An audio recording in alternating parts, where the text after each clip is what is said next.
Bureau chief Islamabad Tariq Chaudhary ने हमें join किया है। तारिक चौधरी, रिजल्ट सामने आ चुका है। 411 मजमूई इलेक्टोरल जो वोट की तादाद है वो आसिफ अली जरदारी के हक में आई है, और लग भी यही रहा था कि मेजॉरिटी जिसकी है और वही उसी पर ज़्यादा मजबूत उम्मीदवार के तौर पे देखा जाता है। कैसे देखा आपने इस तमाम प्रोसेस को? इस वक्त ये जो कोलिशन है जिसमें पीपल्स पार्टी शामिल है, मुस्लिम लीग नून भी है, MKM है और कुछ रिलेटिवली स्मॉलर जमातें हैं, उन्होंने आज जो इंतकाल इक़्तिदार का एक आखिरी जिसे किला कह सकते हैं कि वो था वाले सदर, उसको भी फतह कर लिया है। अब पंजाब में हुकूमत है इस कोलिशन की, सिंध में हुकूमत है, बलूचिस्तान में हुकूमत है, वज़ारत उज़्मा जो है और वफाकी हुकूमत इनके पास है। और अब आज ईवान सदर जो है उसमें भी 2008 से लेकर 2013 के बाद एक मरतबा फिर जो है वो इसी कोलिशन जो अलायंस है इनका सदर भी मुंतखब हो गया है, और कल इनकी सपहर को इतवार के रोज जो है वो हल्फ भी हो जाएगा। और उसके बाद वो तमाम मराहल जो थे 8 फरवरी को जो एक गुज़श्ता हुकूमत और उसके बाद केयर टेकर हुकूमत आई तो वो मुकम्मल हो गए। अब देखना ये है कि ये जो कोलिशन है आने वाले दिनों में ये कैसे चलती है, क्योंकि इसमें एक यूनिक बात ये है कि पाकिस्तान पीपल्स पार्टी कोलिशन पार्टनर के तौर पर तो मौजूद है, लेकिन उसने वफाकी काबीना को ज्वाइन नहीं किया। मुस्लिम लीग नून के बारे में इत्तलात ये हैं कि उसकी कोशिश है कि 1-2 महीने के बाद अगले स्टेज पे आके पाकिस्तान पीपल्स पार्टी जो है बाकायदा तौर पर इसमें बैठे और आके वज़ारत से मिले। ये भी इत्तलात हैं कि कल या परसों ज़्यादा से ज़्यादा 48 घंटे के अंदर अंदर वफाकी काबीना की तश्कील का मरहला भी मुकम्मल हो जाएगा, और उसके बाद जो है बाकायदा तौर पर ये हुकूमत जो है अपनी फंक्शनिंग शुरू कर देगी। तो मेरा ख्याल है कि गुज़श्ता 1-1.5 माह के अंदर अंदर काफ़ी बड़ी कामयाबियाँ मिली हैं, सिवाय इसके कि एक बड़ी अपोजिशन का सामना है, एक होस्टाइल अपोजिशन का सामना है मरकज़ में भी और बाकी सूबों में।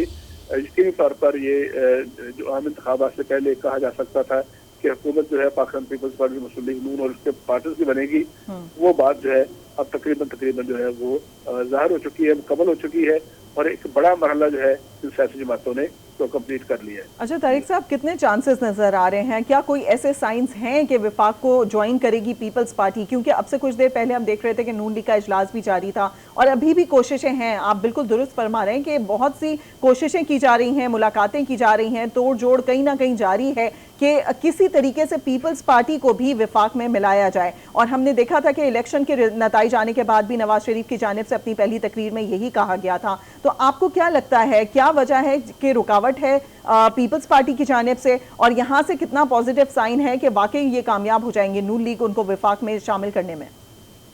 देखिए, जहाँ तक तो इस बात का ताल्लुक है कि पहला मरहला क्या होगा, तो पहले मरहले में पीपल्स पार्टी, MKM, मुस्लिम लीग, काफ और इस्तेहकाम पाकिस्तान पार्टी के जो है कोटे के साथ एक वफाके का बिना अगले 24 से 48 घंटे में बन जाएगी। उसमें तो पाकिस्तान पीपल्स पार्टी इसको ज्वाइन नहीं करेगी, लेकिन इस बात के कभी इम्कानात हैं कि 1 या 2 महीने के अंदर अंदर जब पहला मरहला मुकम्मल हो जाएगा तो उसके बाद पाकिस्तान मुस्लिम लीग नून के जो लोग हैं, जो सीनियर लोग हैं, जो बड़े जो फैसला कुन जिनकी हैसियत है, उनका ये इंडिकेशन है कि हम पीपल्स पार्टी से जो बातचीत कर रहे हैं, उम्मीद है वो उम्मीद का इजहार करते हैं कि मुस्बत बात आएगी और अगले मरहले में चंद वज़रा पाकिस्तान पीपल्स पार्टी के शामिल हो जाएंगे। लेकिन पहले मरहले में जैसा मैंने अर्ज किया कि अब सदारत जो है ईवान सदर में पाकिस्तान पीपल्स पार्टी के सरबराह बैठेंगे। इसी तरह ये बात भी तय है कि जो चेयरमैन सेनेट है पाकिस्तान पीपल्स पार्टी का होगा, जो कि अगले चंद रोज में उसका प्रोसेस भी मुकम्मल हो जाएगा। फिर उसके बाद अगला मरहला जो है वो हमने देखा है कि जो गवर्नर होंगे मुख्तलिफ सूबों में, कम से कम पंजाब में और 1-2 सूबों में गवर्नर भी पाकिस्तान पीपल्स पार्टी के आ जाएंगे। डिप्टी स्पीकर कौमी असम्बली का ताल्लुक भी पाकिस्तान पीपल्स पार्टी से है। बलूचिस्तान से भी डिप्टी स्पीकर पाकिस्तान पीपल्स पार्टी के ही मुंतखब होंगे। तो ये बात पीपल्स पार्टी टेक्निकली जो हुकूमत में शामिल है, ये जरूर है कि उसने वफाकी काबीना को ज्वाइन नहीं किया। तो मेरा ख्याल है कि अगले चंद माह के अंदर अंदर जब बजट पेश होगा या बजट पेश हो चुका होगा, पास हो चुका होगा, तो फिर एक मरतबा फिर इसकी कोशिशें होंगी। ठीक है तारिक चौधरी, इस पे आपसे मजीद भी बात करेंगे। दो चार पॉइंट्स ऐसे हैं जो कि अहम हैं इस हुकूमत के हवाले से, फिर सदर मुमलिकत के हवाले से भी इस पे आपसे मजीद बात करेंगे। ब्यूरो चीफ पेशावर फरजाना अली हमारे साथ मौजूद है। फरजाना, आपकी तरफ आते हैं। एक तो ये कि KPK से हमने देखा मेजॉरिटी तो नहीं थी वहाँ पे, 17 वोट मिले आसिफ अली जरदारी को। फिर हमने ये देखा कि जब वज़ीर आज़म का इंतखाब हुआ तो वज़ीर आला KPK नहीं गए वहाँ पर, और फिर अब कल सदर का होने वाला है, हलफ बर्दारी होने वाली है। और क्या चांसेस है, कितने चांसेस हैं अगर ये बात करें तो कि वो वहाँ पे जाते हुए दिखाई देंगे, या कोई ना कोई नया दूसरा, जिस तरह से हमने शाहबुद्दीन हमें बताया कि कोई ना कोई जवाब हो सकता है? लेकिन कल हमारी वज़ीर आला अली अमीन गंडापुर से मुलाकात हुई है कुछ सीनियर सहाफ़ियों की, और उन्होंने बड़ी खुलकर गुफ्तगू की और बताया कि किस तरह ये सारा कुछ हुआ है और हम आगे इसको लेकर कैसे चलेंगे। वो खैबर पख्तूनख्वा पर फोकस किए हुए हैं और कुछ संजीदा नजर आते हैं कि जो गलतियां माजी में 10 साल में उनसे हुई हैं वो दोबारा ना हो। जब हमने उनसे सवाल किया कि आपने तो कहा था कि ये फॉर्म 45 वाले वजीर आजम है, तो मैं तो इसलिए इनके यहाँ नहीं जाऊंगा, तो अच्छा उन्होंने उनसे कहा कि वो मैंने उस वक्त कहा था कि जब उन्होंने हल्फ नहीं लिया था। अब चूंकि उन्होंने हल्फ ले लिया है और एक मुल्क के यानी कि पाकिस्तान के वो वजीर आजम बन गए हैं, तो ये मेरी रिवायत और मुझे जेब नहीं देता कि मैं वफाक की एक इकाई का हिस्सा होते हुए अब कहूँ कि मैंने नहीं जाना। हाँ, जहाँ मेरी मजबूरी होती है, मैं कहीं बिजी था, जो उन्होंने 2-3 चीजें बताई कि उस वक्त मैं नहीं जा सका, लेकिन असल में सवाल किया गया था कि आगे मीटिंग जानी है मुख्तलिफ, क्या आप हर एक चीज से बाइकाट करेंगे? तो उन्होंने कहा कि नहीं, मैं बाइकाट नहीं करूंगा और जहां पख्तूनख्वा को रिप्रेजेंट करना होगा मैं वहां जरूर जाऊंगा। तो ये उनके अल्फाज यानी कि फरजाना अगर देखा जाए तो काफ़ी पॉजिटिव साइन है। हम देख रहे हैं कि जहां पर एक सियासी स्टेबिलिटी लाने के लिए दीगर जमातें भी इस प्रोसेस का हिस्सा बन रही हैं। कौमी असम्बली में भी हमने देखा कि सुन्नी इत्तेहाद कौंसिल के मेंबरान को बहुत से एतराज़ात हैं, लेकिन इसके बावजूद वो उस प्रोसेस का हिस्सा बन रहे हैं, चाहे इलेक्शन हो, जिस तरीके से आज सदारती उम्मीदवार का इंतखाब था, या फिर इसके अलावा जब भी इजलास हो रहा है, तो हम देख रहे हैं कि दोनों तरफ से तमाम सियासी पार्टियां अपनी अपनी कोशिश कर रही हैं। तो एक पॉजिटिव साइन है कि अली अमीन गंडापुर की जानिब से भी इस तरह की स्टेटमेंट सामने आई है। मुजीब अहमद, आपसे जानना चाहेंगे, कोयटा में तो हमने देखा कि बलूचिस्तान असेंबली में 47 वोट थे और 47 वोट ही आसिफ अली जरदारी को मिले हैं। जी मुजीब, खाना चकदई जिनका ताल्लुक बलूचिस्तान से है, कोयटा से, वो इलेक्शन भी लड़े और यहाँ बलूचिस्तान असेंबली ने उनको एक वोट भी नहीं दिया। उनके कुछ हिमायती जरूर थे जिनमें सरदार अख्तर मिंगल थे, लेकिन उनकी पार्टी की एक नशस्त थी सूबाई असेंबली की जो वो छोड़ चुके हैं।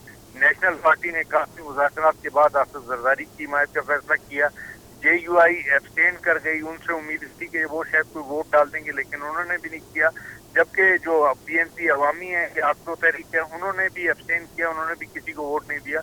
इसलिए यहाँ तो क्लियर मेजोरिटी आसिफ जरदारी को मिल गई, क्योंकि नून लीग उसके साथ BAP और फिर पीपल्स पार्टी ने मिलकर 47 वोट डलवा दिए, जिसको स्वीप किया आसिफ जरदारी ने। और यहाँ पे जो सियासी जमात है उन्होंने कुछ वादे लिए हैं, जिनमें डॉक्टर मालिक बलोच की नेशनल पार्टी है, उन्होंने एक 8 नुकाती मुआहदे पर मुआहदा किया है पीपल्स पार्टी के साथ, जिसमें बलोचिस्तान को हकूक देने की बात है, ग्वादर के लोगों को तरक्की देने की बात है, मिसिंग पर्सनस के हवाले से बहुत सारे उनके पॉइंट्स हैं जिस पर आसिफ जरदारी और पीपल्स पार्टी ने एग्री किया है और तवक्को की जा रही है कि मुस्तकबिल में काफी बेहतर होंगे बलूचिस्तान के हालात। ठीक है मुजीब, साथ में मौजूद रहेगा शौकत बराचा, एंकर पर्सन हमारे साथ मौजूद है। शौकत बराचा, आपकी तरफ आते हैं, ये तमाम जो प्रोसेस है अब इस हुकूमत का मुकम्मल होने जा रहा है, बिल्कुल आखिरी मराहिल में है। अगले 5 साल पाकिस्तान में सियासी मुस्तकबिल क्या देख रहे हैं इन जमातों का?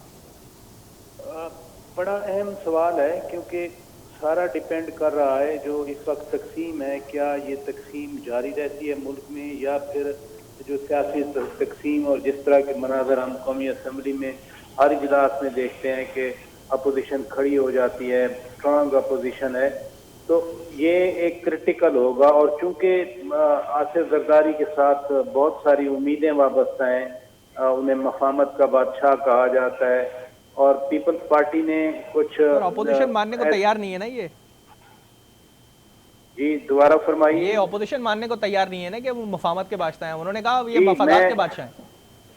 नहीं, वो जो भी कहें, लेकिन एक जो जनरल परसेप्शन बनी हुई है मुल्क में कि जरदारी साहब एक तो वो सीनियर पॉलिटिशियन में से हैं, 2-3 जो सीनियर पॉलिटिशियन है इस मुल्क में, दूसरा उनके इमेज की मैं बात कर रहा था कि उनके इमेज के साथ ये बात लगी हुई है कि वो कहीं ना कहीं रास्ता निकाल लेते हैं, वो मुखालिफिन के साथ बात भी कर सकते हैं, बैठ भी जाते हैं। और मैं जरूर एग्जांपल दूंगा कि जब पीपल्स पार्टी की 2008-13 में हुकूमत थी तो उन्होंने उसी काफ लीग के साथ मुआहदा भी कर दिया था और परवेज इलाही डिप्टी प्राइम मिनिस्टर भी बने थे। तो सबसे क्रिटिकल क्वेश्चन آج کی پالیٹکس کا یہی ہے جو آپ نے پوچھا کہ کیا ملک میں سیاسی یہ لڑائی جاری رہے گی یا پھر ملک کے جو مسائل ہیں اس کے لیے ہر کوئی اپنی کنٹریبیوشن دے گا. اپوزیشن کا بھی ایک کریٹیکل کردار ہوتا ہے ملک کو آگے لے جانے کے لیے جو ایفرٹس کی جاتی ہیں, اور آپ نے یہ دیکھ لیا آئی ایم ایف کو جو خط لکھا گیا تھا. شوکت صاحب قطع کلامی کی معافی, ہم لوگ ابھی لائیو کٹ پہ جائیں گے دین پھر آپ سے آ کے بات کرتے ہیں. علی گیلانی اس وقت پارلیمنٹ ہاؤس کے باہر میڈیا سے گفتگو کر رہے ہیں. جو تھی 18 امینڈمنٹ کے تھرو انہوں نے وہ پارلیمان کو دے دی. یہ ایک سیزنڈ اور ایک منجے ہوئے سیاستدان, ایک پولیٹیشین, ایک سیزن پولیٹیشین کا میرے خیال میں یہ رویہ ہوتا ہے. تو مجھے بہت خوشی ہے کہ آج پاکستان پیپلز پارٹی نے اس ایوان سے اپنے صدر کو 2/3 اکثریت سے کامیاب کیا ہے. بہت بہت شکریہ.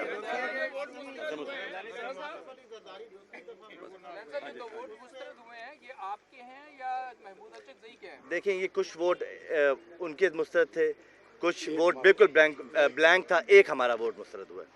اچھا یہ بتائیے گا, آپ نے ابھی بتایا کہ زرداری صاحب مفاہمت کے بادشاہ ہیں, آپ یہ فرمائیے کہ پہلے بھی انہوں نے 18ویں ترمیم میں سے وہ اپنے اختیارات دیے, ابھی وہ کیا ان کی کیا ہے کہ اب کس طرح مفاہمت کے عمل کو آگے بڑھا, کیا پی ٹی آئی کے ساتھ ان کا ہے کہ ابھی بھی وہ مطلب سنی اتحاد کونسل کے ساتھ جو ہے وہ آگے اس کو لے کے ساتھ چلنے کی کوئی ہے؟ کل بلاول بھٹو صاحب لاہور آئے تھے اور انہوں نے چیف منسٹر مریم نواز شریف صاحبہ سے ملاقات کی. بات میں انہوں نے دونوں نے اس بات کا تہیہ کیا کہ ہمیں آئندہ بھی مل کے. ٹھیک, علی حیدر گیلانی جو کہ اس وقت پنجاب اسمبلی کے باہر میڈیا سے گفتگو کر رہے تھے, ایک دفعہ پھر سے انہوں نے اپنی اتحادی جماعتوں کا شکریہ ادا کیا کہ ان کے حق میں انہوں نے ووٹ دیا ہے. سلیم شیخ کی طرف بڑھتے ہیں, بیورو چیف لاہور, ان سے مزید جانتے ہیں. سلیم شیخ بتائیے گا, اب پنجاب کی سیاست میں کیا مزید چینجز نظر آئیں گے ہمیں, کیونکہ وزیر اعلیٰ پنجاب مریم نواز نے تو کافی کام شروع کر دیے ہیں, اب یہ تمام سیاسی پروسیس جو ہے مکمل ہونے جا رہا ہے, اس کے بعد اب کیا چینجز آپ دیکھیں گے وہاں پہ؟ دیکھیے اب ٹیکنیکلی تو کوئی چینجنگ باضابطہ طور پر نظر نہیں آ رہی, کیونکہ اب جو وہ الیکٹورل کالج تھا وہ پورا ہو گیا. اس کے بعد جو اب وہ سینٹ کے انتخابات ہیں, اور سینٹ کے انتخابات میں بھی جو ہے وہ اب جس پارٹی کے جتنے ووٹ ہوں گے انہوں نے اپنے اپنے جو ہے وہ امیدواروں کو جو ہے وہ منتخب کروانا ہے. تو صورتحال یہ ہے کہ اب جو اتحادی جماعتوں کی جو ہے وہ مکمل طور پر جو ہے وہ حکومت جو ہے وہ بن گئی ہے. یعنی صوبے میں اگر اتحادی حکومت ہے وہ اس کی جو سربراہی ہے وہ مسلم لیگ نون کے پاس ہے, لیکن اس میں پیپلز پارٹی آئی پی پی جو ہے ان کے ووٹ جو ہیں وہ ساتھ شامل ہیں. اور اگر قومی اسمبلی میں دیکھیں تو وہاں پر بھی جو ہے وہ حکومت جو ہے وہ مسلم لیگ نون کے پاس ہے, لیکن جو اتحادی ووٹ ہیں ان کے پاس ہے. لیکن اس کے ساتھ ساتھ جو ہے وہ صدر پاکستان جو ہے وہ اتحادی حکومت کا ہے. اتحادی حکومت نے جو ہے اپنے ووٹ دے کے جو ہے صدر پاکستان جو ہے وہ آصف علی زرداری کو منتخب کر دیا. اور اب اس کے بعد جو ہے وہ سینٹ کا جو چیئرمین کا انتخاب ہونا ہے, اس کے اندر جو ہے فارمولہ جو ہے وہ یہی ہے کہ چیئرمین سینٹ کی جو سیٹ ہے وہ فارمولے کے مطابق جو ہمارے پاس اطلاعات ہیں وہ یہی ہے کہ پیپلز پارٹی کے کو دی جائیں گی. صحیح.